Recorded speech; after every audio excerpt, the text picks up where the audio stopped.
The dog sat beside the baby for hours. Then, something amazing happened. Nobody was watching when it started. The house was quiet, the kind of quiet that only happens at 2 a.m. when exhausted parents finally collapse into bed and the baby monitor sits glowing on the nightstand like a tiny beacon of anxiety. Sarah had been nursing a newborn every 2 hours for 3 weeks straight.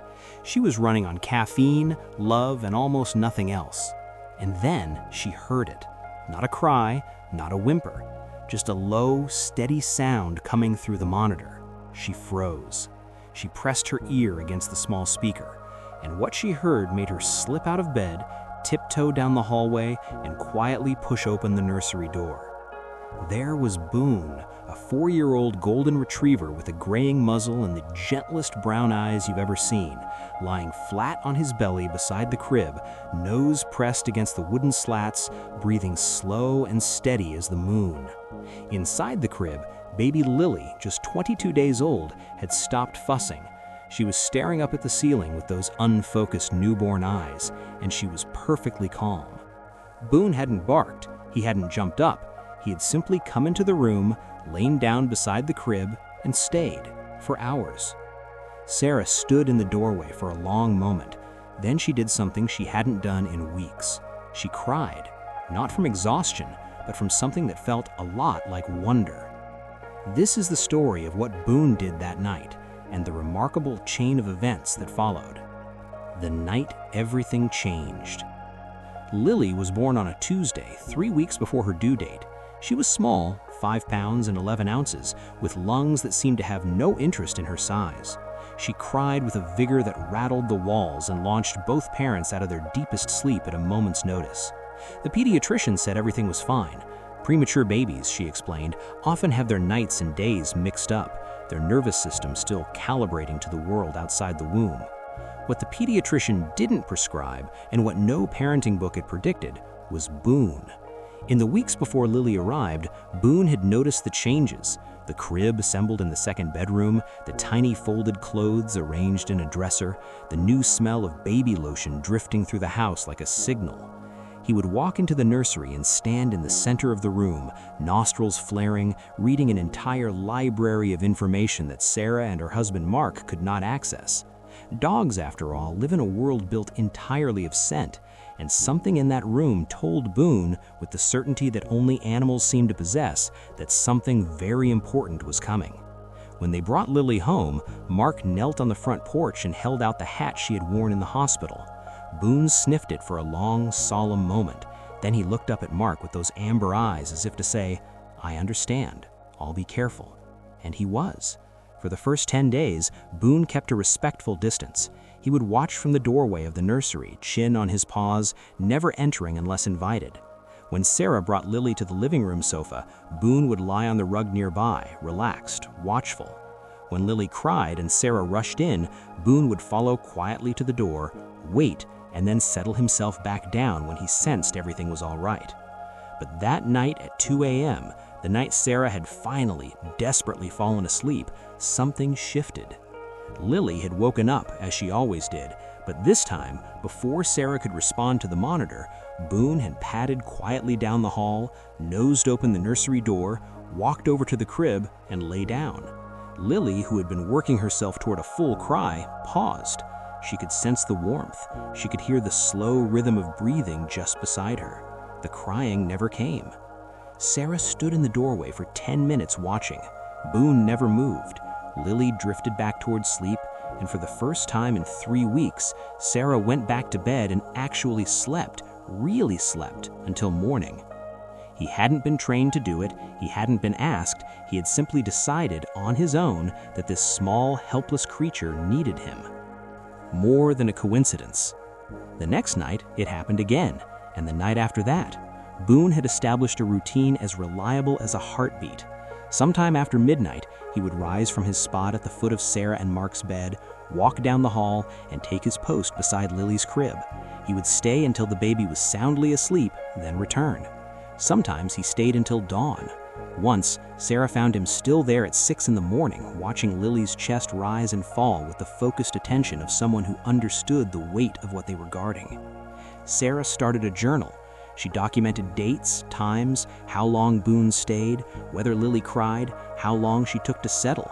After 2 weeks of data, the pattern was undeniable. On the nights Boone went to the nursery, Lily's fussing episodes were shorter, less intense, and less frequent. On the nights he stayed in bed, which happened when he seemed tired or unwell himself, the night was harder.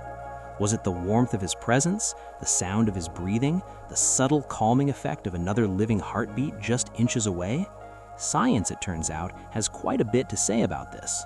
Reduction in cortisol in babies who spent time with calm animals. Of dog owners report their pet responded differently to their newborn years. Dogs have evolved alongside humans as caregiving companions. What science says about dogs and newborns. Dogs have co-evolved with human beings for somewhere between 15 and 40,000 years, depending on which researcher you ask. That extraordinary span of shared history has produced something genuinely remarkable, a species that is uniquely attuned to human emotional states.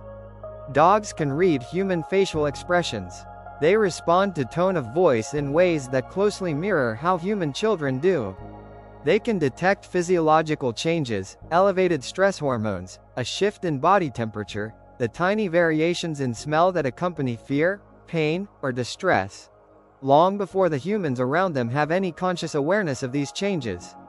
Newborns, from a dog's perspective, are extraordinarily interesting.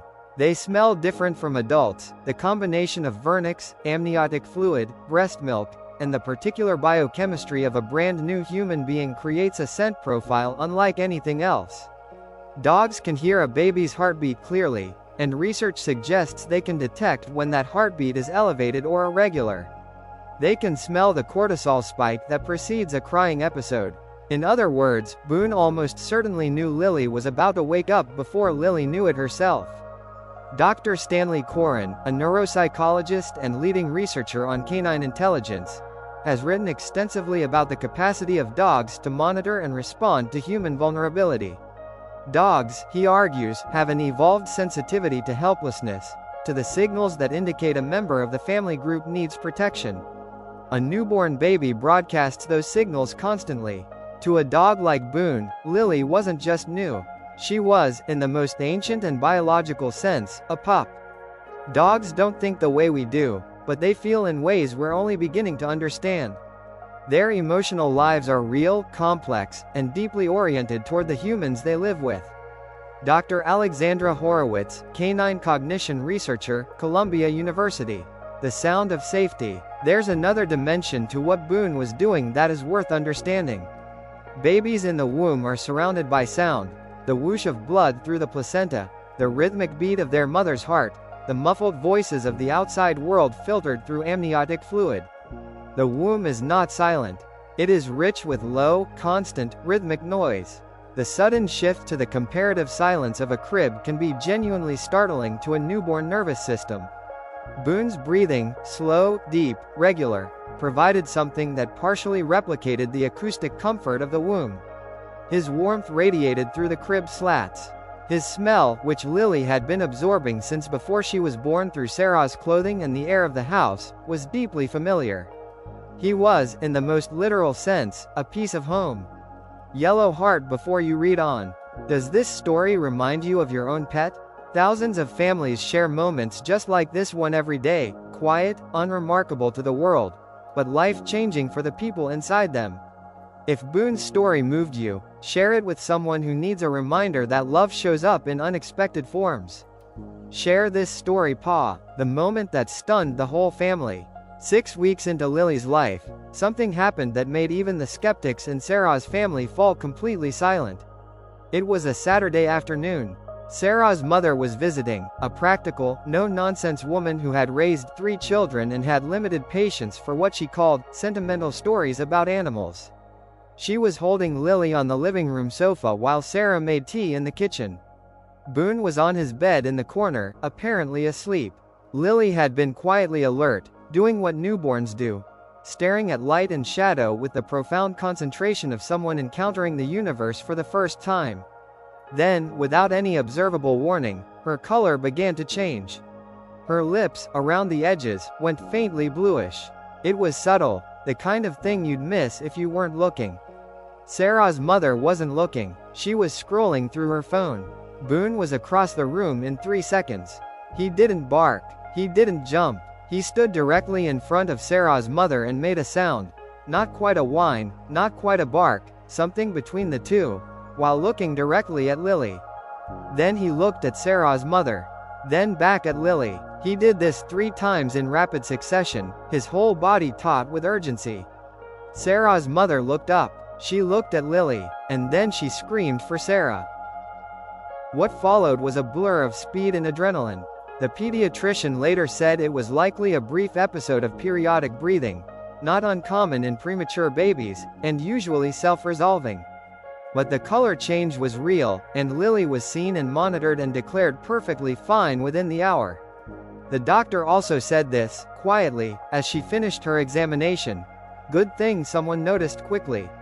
Sarah's mother didn't say much on the drive home, but she called the next day. I owe that dog an apology, she said. And probably a steak. Why dogs do this? The science of canine empathy. What Boone demonstrated that afternoon is not magic, though it can feel that way. It is, instead, the product of tens of thousands of years of coevolution. A dog whose senses were calibrated, generation by generation, to be useful to the humans they lived with. Dogs can detect changes in blood oxygen levels through smell. They can hear changes in breathing rhythm. They are sensitive to the color of human skin in a way that most people don't realize. The subtle shift toward blue or gray that signals oxygen deprivation is associated with a change in reflected light that some dogs appear able to perceive. Service dogs trained to alert for medical emergencies go through years of specialized training to formalize this ability. But the underlying sensitivity, the raw biological capacity, is present in every dog. The training doesn't create the skill. It simply sharpens it. Boone hadn't been trained for any of this. No one had told him what to look for or what to do. He had simply lived with a family that loved him, paid attention the way dogs do, and acted on the information his extraordinary senses provided. The bond that grows. In the months that followed, the relationship between Boone and Lily became one of the most talked about things in Sarah and Mark's neighborhood. By the time Lily was 3 months old, she would turn her head toward Boone when he entered a room, tracking him with those wide eyes, her face breaking into the gummy, full-body grin that only babies and people genuinely overcome with joy can produce. By 6 months, she was reaching for him, stretching her small fist toward his fur with the focused determination of someone who knows exactly what she wants. Boone would lower his head and let her grab a fistful of his fur, holding perfectly still, his tail wagging in the slow, steady rhythm that meant he was content. By the time Lily took her first steps, 11 months old, in the living room, on a Sunday afternoon, she took them toward Boone. He stood patiently as she grabbed his collar, steadied herself, and wobbled forward. 3 steps, 4 steps, 5. Then she sat down, hard, on the carpet, and looked up at him with an expression of absolute triumph. Boone licked her face from chin to forehead in one long, enthusiastic sweep. Mark filmed the whole thing. He watched it back 17 times that evening. Lily's first steps weren't toward a parent or a toy. They were toward the creature who had been watching over her since before she could see clearly. What this story teaches us. It would be easy to tell this story as a feel-good anecdote and leave it there. But Boone and Lily's story points toward something deeper, something worth sitting with. We live in a world that increasingly struggles to slow down, to pay attention, to be present with the people we love. We have more information than any generation in history, and yet we are measurably lonelier, more anxious, more disconnected. We scroll past hundreds of faces a day and struggle to make eye contact with the person across the dinner table. Dogs do none of this. A dog like Boone has no past to ruminate on and no future to worry about. He has only now, this room, this smell, this creature who needs watching over. His attention is absolute, his loyalty uncomplicated, his love expressed not in words but in the simple, radical act of showing up and staying. There is something genuinely instructive in that. Something that goes beyond the heartwarming story of a golden retriever and a premature baby. The question Boone's behavior asks, quietly and without judgment, is this: who are we showing up for? Who are we sitting beside, steadily, for hours, even when no one is watching? The children who grow up with dogs. The research on children who grow up with dogs is consistently striking. Children in dog-owning households show lower rates of anxiety and depression. They develop stronger immune systems, partly due to exposure to the microbiome dogs carry. They score higher on measures of empathy and emotional intelligence. They are more likely to report feeling safe at home. The mechanism isn't fully understood, but the hypothesis that gains the most traction is essentially simple. Children who grow up with dogs learn, from a very early age, that they are not alone. There is always someone aware of them, always something warm in the room, always a pair of eyes, non-judgmental, unwavering, purely affectionate, that turns toward them when they enter the space. That is a profound thing to know about the world, at an age when the world is still being assembled from scratch. Lily is 2 years old now. She has a word for Boone that isn't quite any word in English. A sound she invented herself, used exclusively for him, delivered at high volume and with both arms outstretched whenever he comes into view. He comes to her every time. He always comes. A final note on attention. Sarah still has the journal she kept during those first weeks. She takes it out sometimes when she's having a hard day, and reads through the entries from that early period, the desperate, exhausted gratitude of a new mother who found, in the most unexpected companion, something she hadn't known she needed. The entry from that first night is the shortest. Just 2 lines. Boone went to sit with Lily tonight. She stopped crying. I don't know what I would do without this dog. She doesn't know if Boone understood, in any human sense, what he was doing. She doesn't know if what he felt was love, or loyalty, or some ancient instinct that doesn't have a name in either of their languages. What she knows is simpler and more important than any of that. He showed up. He stayed. He paid attention when she could not. And in doing so, he reminded an entire family, exhausted, overwhelmed, fumbling through the beautiful chaos of new life. That care doesn't require words. That presence is its own kind of language. That sometimes the most profound thing anyone can do is simply refuse to leave. Boone is 7 years old now. His muzzle is wider than it was. He moves more slowly than he used to.